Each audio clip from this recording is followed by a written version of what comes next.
बहुत समय पहले की बात है। उदयपुर नामक गांव में एक ससुराल में दो देवरानी जेठानी आरती और सुमन रहा करती थी। जेठानी आरती बहुत ही ज्यादा सुंदर थी। उसका रंग दूध की तरह सफेद, आंखें नीली नीली थी। वह बहुत ही ज्यादा सुंदर थी। उसे अपनी सुंदरता पर बहुत ही ज्यादा घमंड था। वहीं दूसरी तरफ देवरानी सुमन, वह सांवली थी। उसके चेहरे पर छोटे छोटे निशान, जिसकी वजह से वह सुंदर नहीं लगती थी और उसे अपनी ससुराल में बहुत खरी खोटी बातें भी सुननी पड़ती थी। लेकिन सुमन कभी भी अपने ससुराल वालों की बातों का बुरा नहीं मानती थी।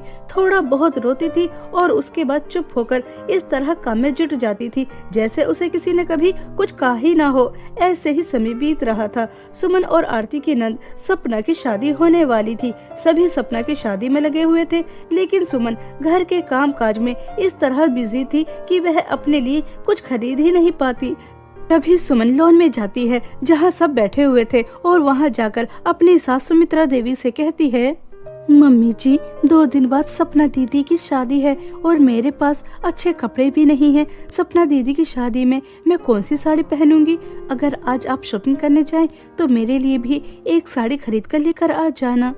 सुमन के इतना कहते ही सभी वहाँ पर हंसने लग जाते हैं। तभी सुमन की सास सुमित्रा देवी कहती है, क्या कहा? जरा दोबारा से कहना। मैं तुझ जैसी काली कलूटी बदसूरत के लिए शॉपिंग करके लेकर आऊंगी? तेरा दिमाग खराब तो नहीं हो गया? तूने मुझे क्या समझ के रखा है? अगर मैंने तुझे इस घर में रख रखा है तो इसका हरगिज ये मतलब नहीं कि मैं तुझे अपनी बहू मानती हूँ। मैं तुझे अपनी बहू नहीं मानती। काली कलूटी, तूने अपनी शक्ल आईने में देखी है तो इस घर की सिर्फ नौकरानी है, इससे अलावा और कुछ नहीं। तू मेरी बहू कहलाने के लायक भी नहीं है। मेरी तो सिर्फ एक ही बहू है, वो है आरती बहू। वह देख कितनी ज्यादा सुंदर है।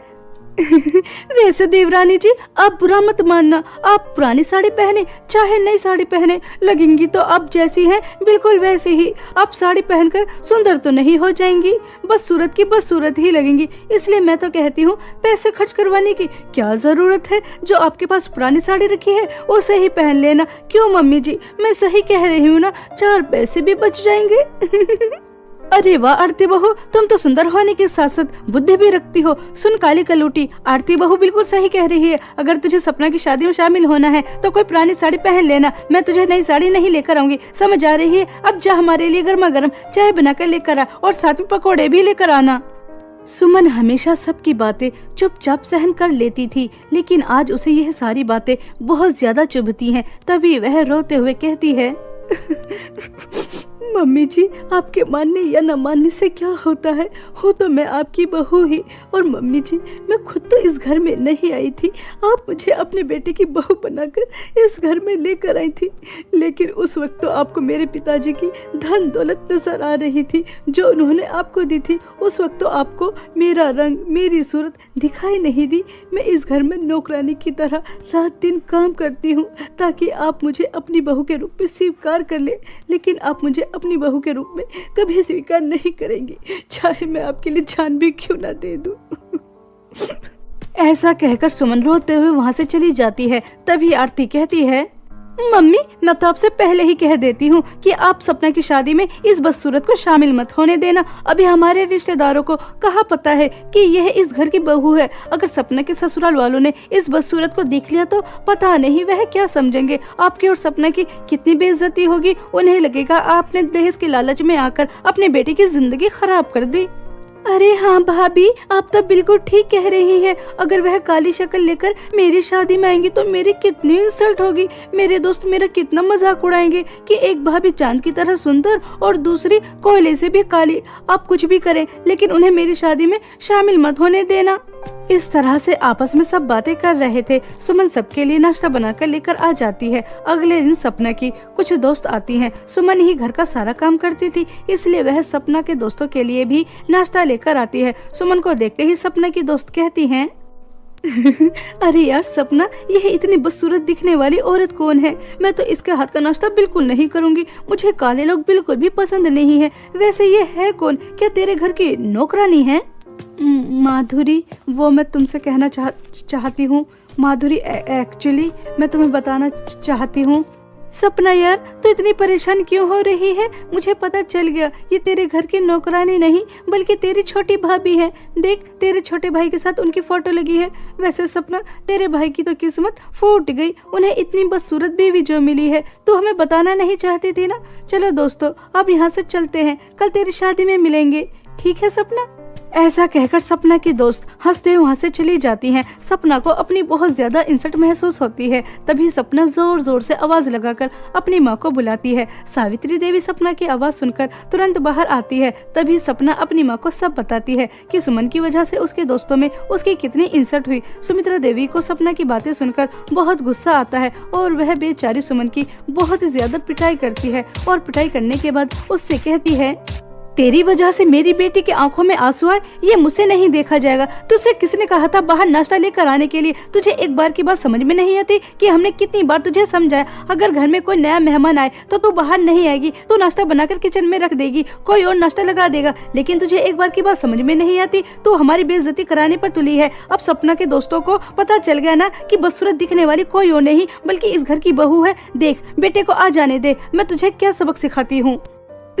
सॉरी सपना दीदी, मुझे नहीं पता था कि आपने अपने दोस्तों को बता नहीं रखा कि मैं आपकी भाभी हूँ। आज के बाद मैं आपके दोस्तों के सामने कभी नहीं आऊंगी, मुझे माफ कर दीजिए। सॉरी सॉरी माय फुट, अब तुम इस घर में नहीं रहोगी। मम्मी, आप इन्हें अभी के अभी इस घर से निकाल दीजिए। नहीं नहीं सपना, यह तुम क्या कह रही हो?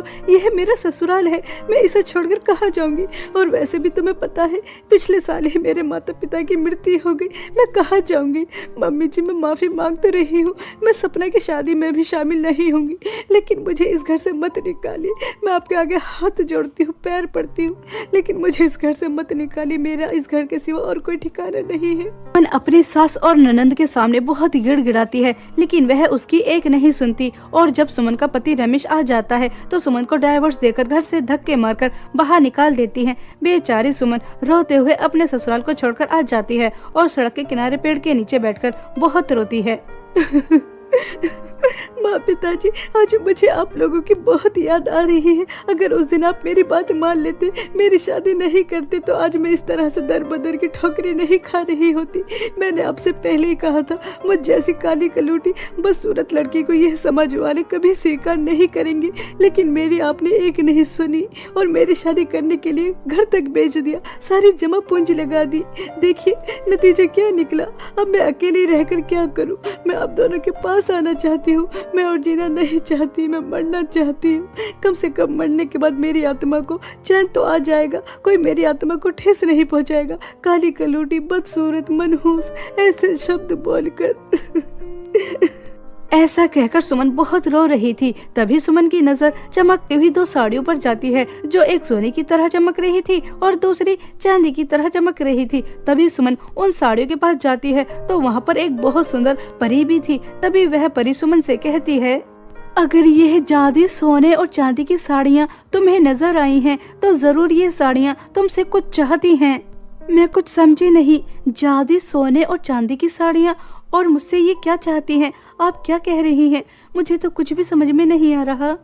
सपना, तुम्हारे सामने एक जादुई सोने की साड़ी है और दूसरी जादुई चांदी की साड़ी है। अगर तुम जादुई सोने की साड़ी चुनती हो तो तुम बहुत ज्यादा सुंदर हो जाओगी और तुम्हें बहुत सारी धन दौलत भी मिलेगी। लेकिन अगर तुम जादुई चांदी की साड़ी चुनती हो, ना तो तुम सुंदर होगी और ना ही तुम्हें धन दौलत मिलेगी, लेकिन उसके बदले तुम एक गाँव की मदद कर सकती हो। तुम्हें ऐसी पावर मिलेगी जिसकी मदद से वहाँ पर जो महामारी फैल रही है और उससे लोग जो मर रहे हैं, तुम उन्हें बचा सकती हो।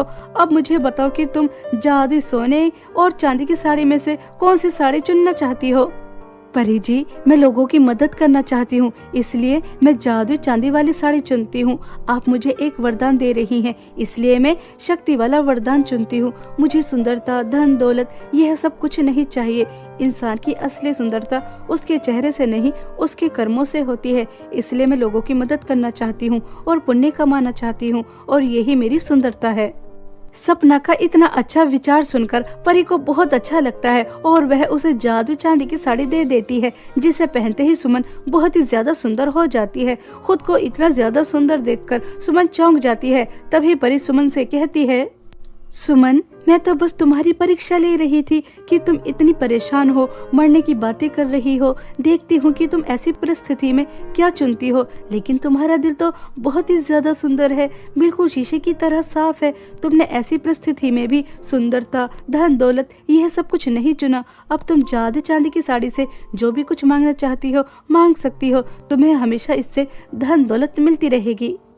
सुमन परी को धन्यवाद कहती है और जादू चांदी की साड़ी से बहुत सारी धन दौलत लेकर एक महल जैसे घर में रहती है। सुमन की सुंदरता के चर्चे दूर दूर तक होने लगते हैं और उसके लिए एक राज्य से राजकुमार का रिश्ता आता है। सुमन उस राजकुमार को अपनी सारी सच्चाई बता देती है, फिर भी वह राजकुमार सुमन से शादी कर लेता है। अब सुमन राजकुमार के साथ उसके राजमहल में रहने लगती है। ऐसे ही समय बीत रहा था और एक दिन आरती को सुमन की सुंदरता के बारे में पता